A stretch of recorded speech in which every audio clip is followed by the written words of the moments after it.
So, y'all watched me do the blanching thing here. Hold on. Okay, so with the blanched tomatoes, I'm going to can these whole quarter or whatever. They're going to be gigantic chunks of tomato that fits in the jar. In its own juice even. This is super good in chili. It's a super easy way of getting them used up. So tomatoes, you have to change the acidity level to make it safe to can. So just add some lemon juice.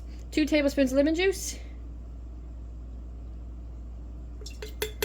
per quart, 1 tablespoon per pint.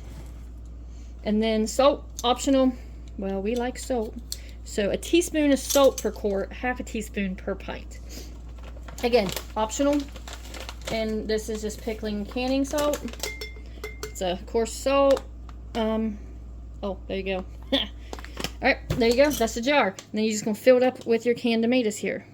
Or your whole tomatoes here that you have blanched the skins off of. If you didn't get them all, no big deal. Because guess what? It's just going in chili.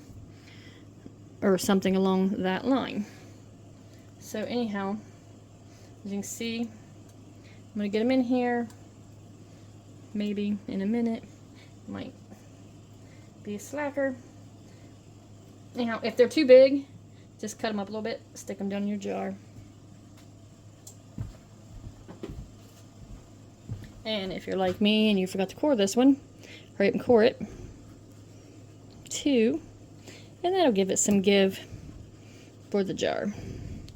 Also. But yeah, so anyhow, yeah, that's a big honking tomato I'm going to have floating around in my chili. Don't necessarily want that, so you just lop it in half, stick it in the jar. Once you get them in the jar, you're going to press them down. So I'm going to fill this jar up. Okay, so the jar is filled with the tomatoes. And then you're going to want to remove any air bubbles, which sometimes I skip this part because they're packed in there pretty good, and I press them down, which gives it the juice that is going to make its own juice. And it also gets rid of the air bubbles as I press them down. But all that liquid in there, aside from that little bit of lemon juice, is the tomatoes making its own juice. So anyhow, 1/2 inch headspace. Follow your lid here, or your rim. This, oh, sorry, my bad. Right here starts, you follow this here rim all the way down, and you just keep going, keep going. Up here is like, 1/8 of an inch, quarter, blah, blah, blah, whatever. Keep going. When you get down to the end of the rim, that's about a 1/2 inch. Down here to this line is about 1 inch. You can see we're between 1 inch and a 1/2 inch. We're going to call it good. If in doubt, just leave 1 inch. Wipe your rims really, really good so that there's nothing getting in the way of the seal.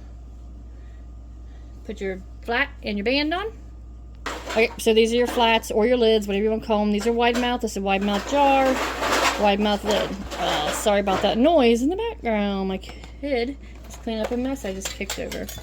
Anyhow, tomatoes got, put your band on, finger tight, just right. This will allow it to seal. Now it's ready to go into the canner. Now the canner's not hot because the jars ain't hot because I let the tomatoes cool too much. So no worries about hot packing. This is just regular packing tomatoes in their own juice. Going into the canner in just a minute. Alright, this is water bath canner. You can use any pan as a water bather so long as it's deep enough to cover the jars with water. This is a rack that goes on it. You cannot put your jars directly on the bottom of the pan. It causes them to like jiggle around, move around. You'll hear like a strange sound where it's underneath of it, and then it can cause them to shatter. So you need something, whether it's a rack, a towel, a ring, put a pile of rings down there, whatever. This is just a water bath rack because what I got. Yeah.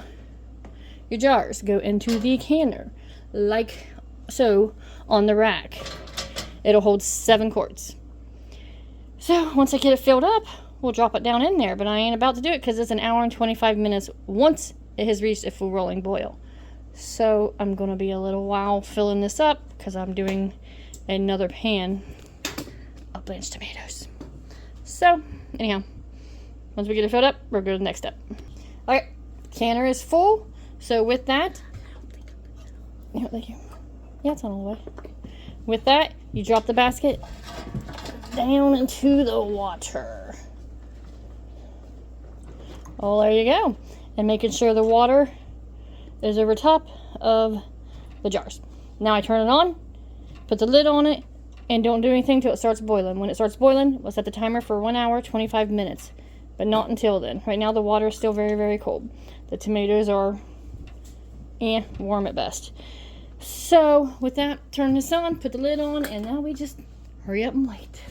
Like I always do. So time is up. Let me adjust it here a little bit.